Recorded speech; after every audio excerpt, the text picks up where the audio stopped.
Today, we're making a katana. Not just any katana, the Oni Katana from Valorant.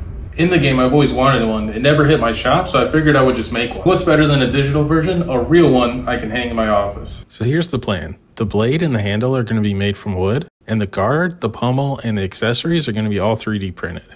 The handle's going to be wrapped in fake leather and a silk wrap on top of that in a traditional Japanese style. We're going to start with this katana template I found online. It's just a basic katana template, printed out on regular printer paper and cut it out. We're going to glue the template onto the wood with Mod Podge, just a general lightweight glue.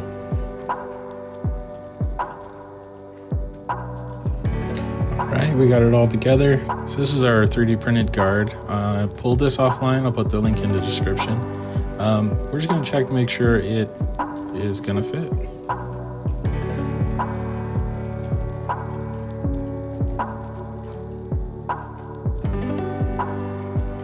I'm going to go ahead and cut that out just with a jigsaw. Wish I had a bandsaw, but jigsaw will work just fine. And we're just looking to get it close enough to where we can clean it up.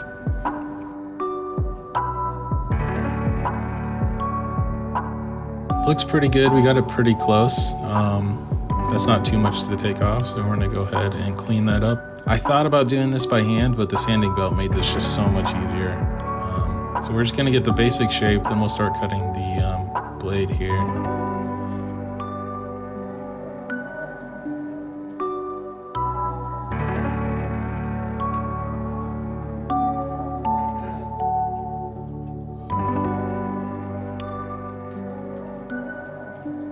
Starting on one side to see how we like it.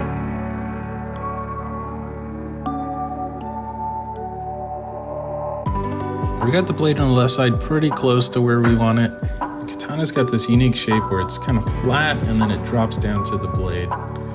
So we're gonna mark that out on the other side. I don't know why I didn't just print that template again and glue it on the other side, but this is gonna be closer to where I've sanded it. So maybe the template would have been a little bit different, but we're gonna tape it to the other side and just trace it out. I'm liking how it's turning out so far. Get a little bit of sanding to do. With the hand sander and some sandpaper, we got it all cleaned up. We're gonna start with my favorite filler primer. This is an automotive filler primer. It's great for 3D printed parts. It fills all the little cracks. And then you can see it's really making that blade, the dimensions pop there. So it's still a little rough. I've gone in with some sandpaper after I've sprayed a few coats, just cleaned it up even more. All right, now we're gonna hit it with this metallic finish. It's kind of like a chrome. It's looking pretty good, but we want to add another dimension of color. So we're marking out the blade, and we're going to hit it with that dark steel on top, so it gives it kind of a dimensionality, two-tone dimensionality there. So we're going to tape it up, cut that out.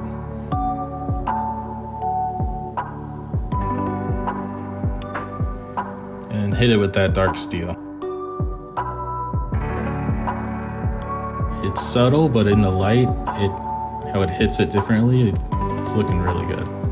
It's starting to actually look like a blade here.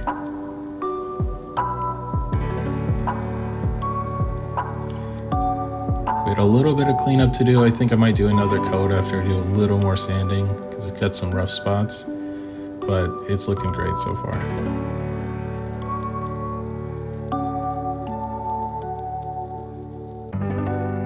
Now the guard. Now I 3D printed this.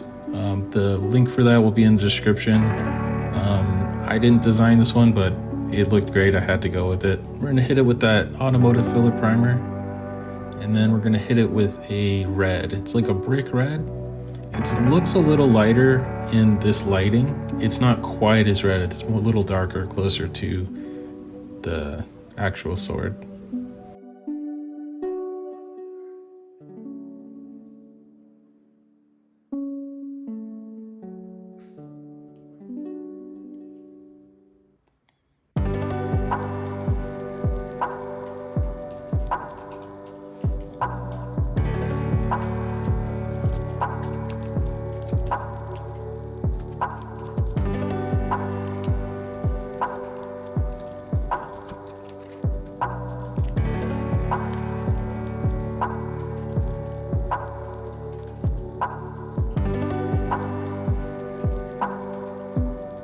used a rub and buff on this part here. I didn't like it, it's like way too orange. So I found this rose gold paint for rims, and the cap's a little misleading. It looks exactly like the pictures, but I'm really satisfied with how this came out. It's, I think, matching the color perfectly to the game.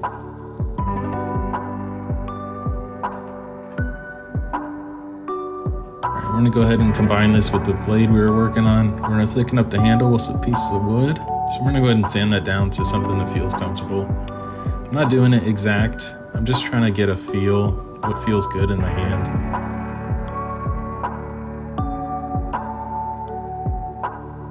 We're almost there. It's looking pretty good. Definitely got some cleanup to do.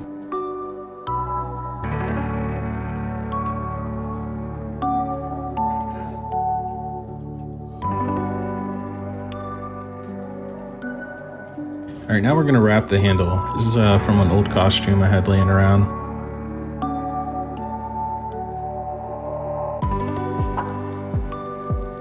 So we're gonna go ahead and cut that to size.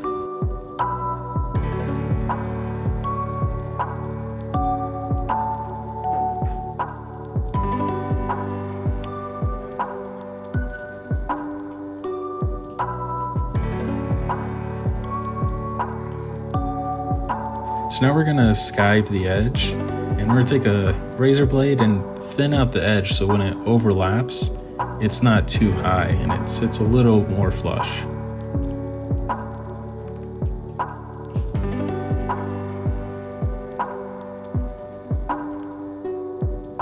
Couldn't find barge glue in a reasonable time frame, so we got this leather glue. Should work, and we're just gonna glue the first edge down first.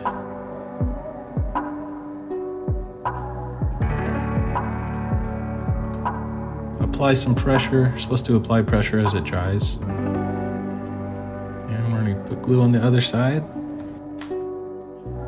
The brush really helps with this.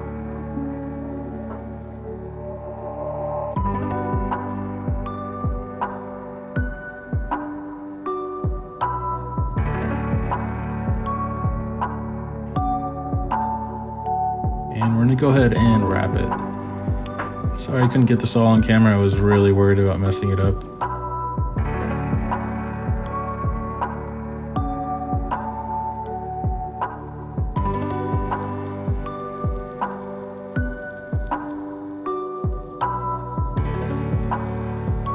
Right now we're gonna just trim up the end here. I 3D printed a pommel that needs to fit on the end. So I just wanna trim all the way to the edge of the wood.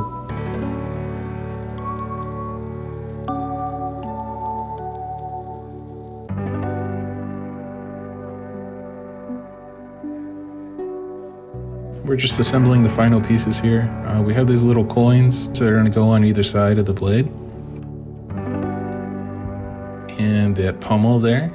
And we're gonna hit that with the dark steel. Those have dried, but I wanna add some dimensionality to the coins. So we're gonna hit it with a wash. So we just have water, black acrylic, and we're gonna brush the wash on, and then we're gonna let it sit for a few seconds, then we're gonna pull it off. And a little bit of black's gonna stay in all the little cracks, and that's going to give it some dimensionality. All right, we're going to go ahead and glue our pommel on. I'm using a super glue. It's kind of like a gel super glue, and hopefully that'll adhere better to the leather and the bottom of the wood there.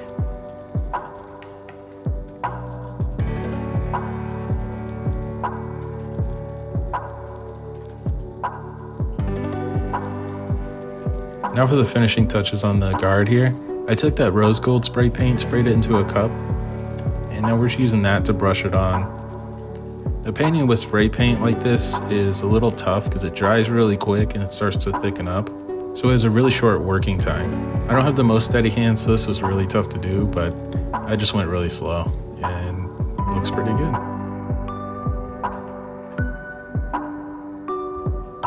Now for the final thing we need to do, the handle wrapping. This was really tough to do. Shout out to the professionals that do this. This was so hard to do for some reason for me.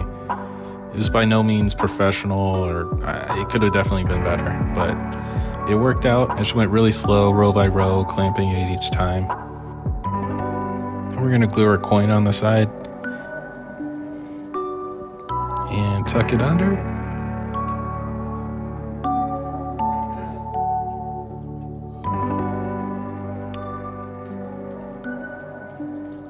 Starting the wrap was tough, but once I got the hang of it, it started to come along pretty quick. There's a lot of guides online on how to do this wrap. I'm gonna link some that I found helpful in the description, as well as a step-by-step guide on how to do this knot here. My phone died here, but I was too excited to stop, so I finished the rest off camera. But let's take a look. Will, what that is?